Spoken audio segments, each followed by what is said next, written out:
여러분 안녕하십니까? 천영호TV의 천영호입니다. 요즘 참 이상한 일들이 많이 일어나고 있습니다. 정부가 미국과 일본은 우습게 아는데 북한이 한번 질책하면 무슨 죽은 죄를 지은 줄 알고 슬슬 깁니다. 다름이 아니라 지난 6월 4일 김여정 노동당 제1부부장의 담화에 대한 정부의 대응 이야기입니다. 이미 잘 알고 계시겠지만은 김여정은 탈북단체들의 대북 전단 살포를 맹비난하고 우리 정부가 이를 막기 위한 응분의 조치를 취하지 않으면 개성공단의 완전한 철거, 남북 연락사무소의 폐쇄, 그리고 남북 군사합의의 파기 같은 걸 각오하라고 엄포를 놓았습니다. 김여정의 담화가 나오자마자 정부는 마치 어명이라도 받들 듯이 납작 엎드리면서 전광석화처럼 김여정의 지침을 이행할 방도를 마련하느라 호들갑을 떨었습니다.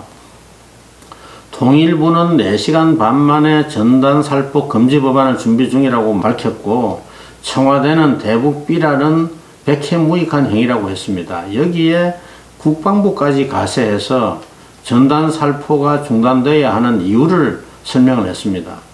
김여정은 과거에도 문 대통령을 향해서 겁먹은 개, 바보 이런 언어폭력을 행사한 적이 있는데, 이번에는 나는 원래 못된 짓을 하는 놈보다 그것을 못 본 척 하거나 부추기는 놈이 더 밉더라, 이런 표현을 사용했습니다.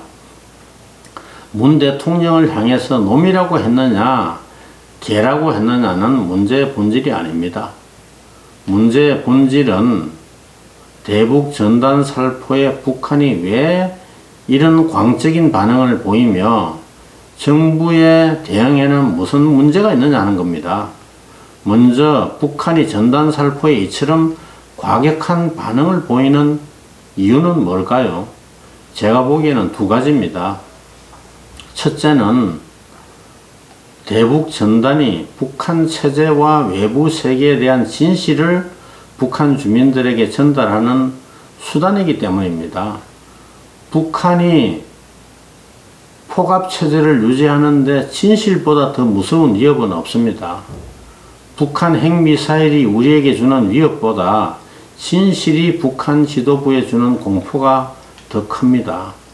진실은 북한의 신정체제를 지탱하는 김일성 교회에 대한 주민들의 신앙심을 무너뜨릴 바이러스입니다. 코로나보다 더 무서운 바이러스가 진실입니다. 북한 주민들이 자신들이 믿어온 종교와 교주의 실체를 다 알게 되고 지금 겪고 있는 모든 고통과 궁핍의 원천이 수령 독재 체제와 이를 지탱하는 교리의 허구 때문이라는 진실을 알면 어떻게 되겠습니까? 북한 주민들이 김일성 교의 노예 상태에서 해방되면 지금보다 전혀 다른 더 좋은 세상에 살 수 있다는 진실을 알게 되면 북한 체제가 제대로 유지될 수가 있겠습니까? 진실에 대한 북한의 이러한 공포심은 어제 오늘의 일이 아니고 노무현 정부 시절인 2004년 소위 육사합의에서부터 표면화되었습니다. 육사합의의 정식 명칭은 서해 해상에서 우발적 충돌 방지와 군사 분계선 지역에서의 선전활동 중지 및 선전수단 제거에 관한 합의서입니다. 제목이 좀 길지만은 그 핵심은 북한이 전방지역에서 우리 군의 대북 확성기 방송과 전단 살포를 포함한 심리전을 막기 위해서 NLL 인근에서 도발하지 않겠다는 그런 약속을 한 겁니다. 북한이 약속을 지킨 것은 아니지만은 이 합의를 얻어내기 위해서 전방지역에 설치된 김일성 동상까지 남쪽에서 안 보이게 가리는 그런 파격적인 조치를 취할 만큼 이 합의에 엄청난 가치를 부여했다는 그런 점은 주목할 필요가 있습니다. 그런데 북한의 천안함 폭침으로 육사합의는 휴지 조각이 되고 대북 심리전은 재개되었죠. 이명박 정부에서 남북 대화가 완전히 막힌 줄 알고 있는 분들이 있는데 천안함 폭침 이후에도 사실은 대화가 계속되었고 심지어 2012년 대선 직후까지 서로 긴밀한 교신을 유지해 왔습니다. 외교안보 수석을 맡고 있던 저한테도 북한은 거의 스토킹 수준으로 메시지를 보내오면서 대화를 구걸했지만은 북한 측이 비밀로 좀 해달라고 사정사정을 해서 그 당시에 공개를 하지 못한 것 뿐입니다. 그때도 북한이 남북 대화에 절박하게 매달린 목적은 대북 전단 살포를 막고 육사 합의를 복원하는 것이었습니다.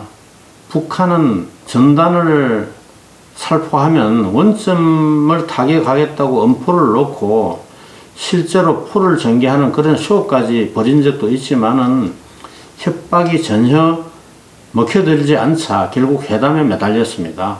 북한이 연평도를 포격했다가 우리 해병대의 반격으로 황해도 본토가 휴전 이후 처음으로 포격을 당한 이후에는 우리의 보복이 겁이 나서 협박을 실제 행동으로 옮기지 못한다는 것을 우리가 알고 있었습니다. 북한 측은 외교안보 수석과의 고위급 회담을 요구했지만은 결국은 실무급 회담을 하게 되었는데 여기서 북한은 전단 살포를 제발 좀 막아달라고 애걸복걸했습니다. 북한이 이렇게 남북 대화에서 저자세로 나오는 경우는 흔치가 않습니다. 우리 측은 전단 살포는 개인의 표현의 자유에 속하는 일이기 때문에 정부가 규제할 법적 근거가 없다고 버텼습니다. 그러자 북한은 민통선 내에서 일어나는 전단 살포라도 좀 막아달라고 애원을 했습니다. 북한군이 빤히 보이는 곳에서 전단을 살포하는데도 이를 막을 수 없다는 게 너무 힘들고 상부에 면목도 없으니 그거 하나만이라도 어떻게 좀 해달라는 거였습니다. 민간단체가 민통선 내에서 전단을 보내는 것은 군의 통제를 받아야 하는 사항이었기 때문에 마음만 먹으면 사실은 가능한 일이었죠. 그래서 안 된다는 말 대신에 우리가 전단 살포를 막아주면 그러면 당신들은 뭐 해줄 수 있느냐 이렇게 반문을 했죠. 그랬더니 북측은 이명박 대통령에 대한 중상 비방을 중단하겠다는 그런 제안을 해왔는데 대통령 욕 안 한다는 그런 약속을 받아오면 수석이나 장관이 대통령한테 점수를 딸 수 있다고 그렇게 아마 착각을 한 것 같습니다. 우리 측은 그래서 대통령을 비방하는 것은 온 국민들이 누리는 소중한 자유인데 당신들이 대통령 욕하지 않겠다는 그런 약속은 아무 가치가 없다. 하고 싶으면 얼마든지 해라. 그러나 육사 합의의 파기를 초래한 원인 행위가 천안함 폭침이니까 만약 천안함에 대한 책임을 인정하면 한번 생각해 볼 수 있다. 이렇게 했죠. 북한이 좀 고민을 하다가 그거는 도저히 못하겠다고 하는 바람에 아무 합의도 없이 끝났습니다. 북한이 전단 살포 중단의 수건을 달성한 것은 2년 전인 2018년 4월 17일 판문점 선언에서 했습니다. 판문점 선언 2조 1항은 군사적 긴장과 충돌의 근원이 되는 일체의 적대 행위의 전면 중지를 규정하고 있는데 그 일환으로 군사 분계선 일대에서 확성기 방송과 전단 살포를 비롯한 모든 적대 행위들을 중단하고 그 수단을 철폐하기로 그렇게 되어 있습니다. 정부가 전단 살포를 대북 적대 행위로 규정하는데 합의한 것도 어이없는 잘못이지만은 중단하기로 약속한 대상이 군이나 정부의 주도하에서 이루어지는 전단 살포에만 국한된 것이라는 점을 북측에 분명히 해두지 않았다면 그것도 큰 잘못입니다. 결국 판문점 선언을 통해서 전방지역에서 이루어지는 민간단체의 전단 살포까지 우리 정부가 중단하겠다고 약속한 것으로 북한이 해석하고 정부의 합의 불이행을 추궁하고 비난할 근거를 우리 정부가 제공한 셈입니다. 김여정을 탓하기 전에 이런 약속을 지키지도 못할 합의를 해준 청와대의 잘못을 따지는 게 마땅합니다. 북한이 전단 살포에 유난히 민감한 반응을 보이는 두 번째 이유는 그 내용에 소위 최고 존엄에 대한 모독이 포함되어 있기 때문입니다. 북한 체제가 정상국가와 구별되는 가장 큰 특징은 신정체제라는 데 있습니다. 김정은이 국무위원장이라는 세속적 직위를 갖고 있지만은 그의 세속적 권력은 김일성 교회 교주라는 종교적 권위에서 나오는 겁니다.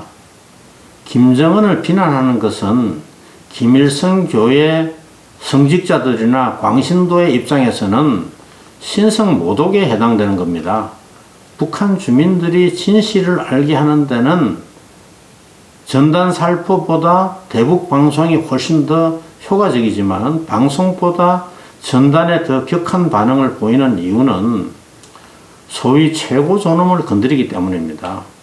그러면 정부의 대응에는 무슨 문제가 있을까요? 첫째는 우리 정부가 북한 주민과 지도부 간에 대립되는 문제에서 억압받는 주민의 편에 서는 대신에 동족을 억압하는 김정은의 편에 서는 게 가장 근본적인 문제입니다. 정부가 앞장서서 북한 체제를 종식시키는 그런 노력을 하라는 게 아닙니다.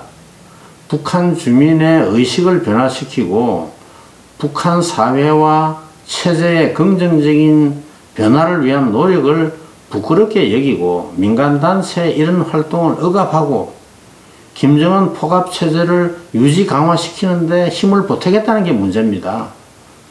북한과 대화는 해야 하지만은 김정은 남매에게 잘 보이려고 북한 주민들에게 진실을 알 권리를 거부하고 북한 주민의 노예 상태를 영숙화하도록 방조하는 일은 동족에게 절대 하면 안 될 잔인한 행위입니다.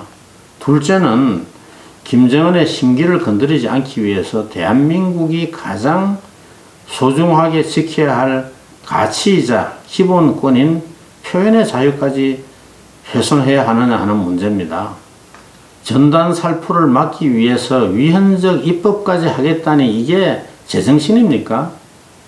김정은 포갑체제를 지켜주고 김정은의 환심을 사기 위해서 대한민국이 얼마나 더 망가져야 됩니까? 그러면 정부는 어떻게 대응해야 할까요? 첫째는 북한이 판문점 선언과 남북 군사 합의서를 민간인의 대북 전단 살포까지 금지하는 것으로 해석을 하고 이를 근거로 전단 살포를 막아달라고 하는 것이라면 지금이라도 판문점 선언과 남북 군사 합의서를 폐기하는 것이 맞습니다. 표현의 자유가 판문점 선언과 군사 합의서보다 수백 배, 수천 배 더 중요하고 가치가 있습니다. 판문점 선언과 군사 합의서는 한미연합훈련을 적대행위로 간주할 근거를 제공을 하고 군사 분계선 남쪽 20km까지 비행금지구역을 설정해서 북한의 군사 동향에 대한 항공감시 정찰을 제약을 하고 우리의 독자적 전력 전강까지 금지하고 있는 것만으로도 폐기하는 것이 마땅한데 여기에 추가해서 헌법상 보장된 국민의 기본권까지 부정한다면 김여정이 폐기하겠다고 협박할 때 그 기회를 놓치지 말고 폐기하는 것이 국가 안보를 위해서도 도움이 됩니다. 둘째는 전단 살포 권리를 존중해야 하지만은 접경지역 주민들의 안전도 중요합니다. 남북 합의가 있건 없건 간에 주민들의 안전을 해칠 수 있는 공개적인 전단 살포는 규제할 필요가 있습니다. 대개 공개적 전단 살포는 후원금 모집을 위한 생계형 쇼에 불과하고 제대로 된 전단 살포는 쥐도 새도 모르게 하는 겁니다. 풍향도 고려하지 않고 정해진 시간에 날려보내는 이벤트이기 때문에 북한까지 날아가지 않는 경우도 많습니다.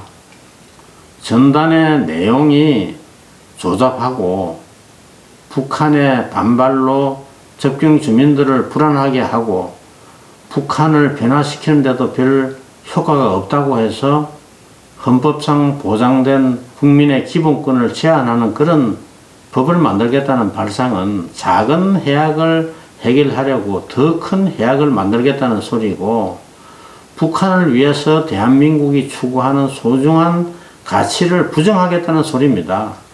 민간 차원의 활동이 옳고 그른지를 판단할 권리를 정부가 독점하고 규제하겠다는 것은 전체주의적인 발상입니다. 오늘은 여기까지 하겠습니다. 천영호 TV의 천영호였습니다.